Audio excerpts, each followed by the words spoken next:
Good morning, Digit fam, and frankly, I'm going to cut the chit-chat today because we got a lot to unpack from yesterday. Pun intended, so let's dive into it. This is going to be a long one. It's February 21st, 2019, and this is your Digit Daily. It all started with a fold. The Samsung Galaxy Fold is official, and officially the name, though that name doesn't really inspire confidence. Why not give the phone its own letter, like the Galaxy S and the Galaxy A? Almost as if even Samsung knows this is going to be a flyer? Well, in all honesty, folding phones are here, and they're here to stay. We can probably talk more about that later, but for now, let's bring you all into the Fold. The Fold is a phone-to-tablet hybrid device with a 4.6-inch screen on the front. The inside opens up to a beautiful, seamless 7.3-inch, roughly square-ish tablet. A feature called App Continuity ensures that the app you are looking at on the front screen will open to the same place on the tablet screen, which is nice. The Fold offers top-end specifications with an unannounced Qualcomm processor, 5G capability, a slightly insane 12 gigabytes of RAM, 512 gigabytes of storage, and 2 batteries for a combined total of 4,380 milliamp hours. The phone can do 3 app multitasking, a first in the industry, and the phone launches on April 26 with a really super specific price of $1,980. And here's the thing. It's a $2,000 phone. Maybe we shouldn't harp on that, but I'm gonna harp. Yes, it's stunning engineering that probably took hundreds of thousands, if not millions of dollars in R&D to develop. But Samsung has already said that its mobile division is, quote, in crisis and is relying on the Fold, among others, to help it out.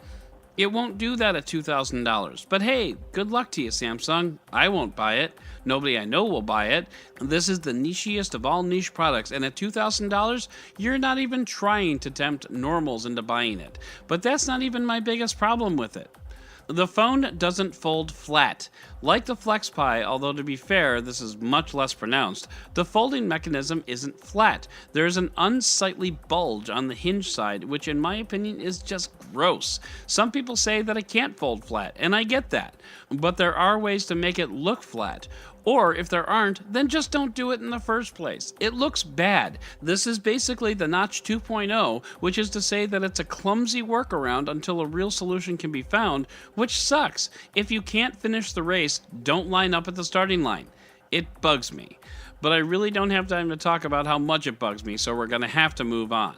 Samsung also released a quartet of high-end phones. In ascending order of price, they are the Galaxy S10e, the S10, the S10 Plus, and the S10 5G. Curiously, the S10 Plus was the focus of the reveal. The S10e got a special mention considering it's the least expensive of the four, though I give Samsung credit because they, unlike Apple, never implied that the S10e was the, quote, budget smartphone at $750. All of these phones have Samsung's punch hole screen, dynamic OLED display panel, and a headphone jack! Yes! Yes! Oh, yeah! Can you feel that, buddy? Huh? I have exorcised the demons. This house is clear. Okay, that got awkward. The Galaxy's S10 are mostly iterative updates from last year. The major changes that we see are the in-screen fingerprint reader, which seems to be great or incredibly bad depending on which reviewer you listen to. There's also a triple camera setup on the back of the Galaxy S10 Plus and the S10, which also includes a wide-angle photo lens, which is a nice addition. The phones are priced at $749 for the S10e, $899 for the S10, $999 for the S10 Plus, and an undisclosed but definitely higher than $999 but less than $1,980 for the S10 5G. I'm guessing it's going to be around $1,499. Overall, considering this is the 10th anniversary of the Galaxy line of phones, these phones are iterative where they need to be in terms of design language and specs, but they're major upgrades over previous phones with the punch hole display, in-screen fingerprint sensor, triple camera setup on the back, and reverse wireless charging, which is still a gimmick and you'll never convince me otherwise. Add to that a folding phone and a 5G phone, oh, and wearables that we don't even have time to talk about, and you have yourself a very nice birthday cake. So blow out the candles while we head into the roundup! The Verge takes exception to a quote-unquote new feature that the Xiaomi Mi 9 is toting, a dynamic wallpaper. This wallpaper features a photo of a sand dune, and the cool thing is, the lighting on the sand dune changes depending on what time of day it is. So it mirrors how the dune would look at any given time of a day, including at night. This is really cool, except Apple already did it on its Mojave macOS release, and this is a carbon copy of that feature, even down to the picture of the sand dune. I mean, everyone copies everyone, but this is a pretty ballsy move by Xiaomi, to be sure. Nike developed a pair of smart shoes complete with auto laces straight out of Back to the Future 2, which is awesome. But a buggy firmware update process has left some Android users with bricked shoes. That's right, the shoes don't function and need to be rebooted. I'll say that again, people need to reboot their shoes, which really goes to show how maybe we're not as ready for a connected world as we might have originally thought. Bloomberg has a great story about how driverless cars interact with law enforcement. Everything from Waymo to Tesla, and everything from traffic stops to police officers directing traffic is covered. I'd like to send out kudos to a pair of officers who figured out how to get a Tesla to stop on the highway when a driver passed out behind the wheel. Don't be concerned for the driver. He was drunk, not medically ill, unless of course you count the fact that he's a clinical moron. But this latest story shows how far we have to go before our cars start driving us around. I mean really driving us around, not that fake bullshit that Elon Musk keeps talking about. And since this has come up again, and since humans still generally suck, this is another opportunity for me to tell white guys on the internet, stop it! This article comes from Mashable and details 2 scientists who outlined the 9 different types of, quote, reply guys. These reply guys are the ones that are always chiming in on tweets, usually by women, members of the LGBT community, you know, pretty much anyone who wasn't born with a white penis.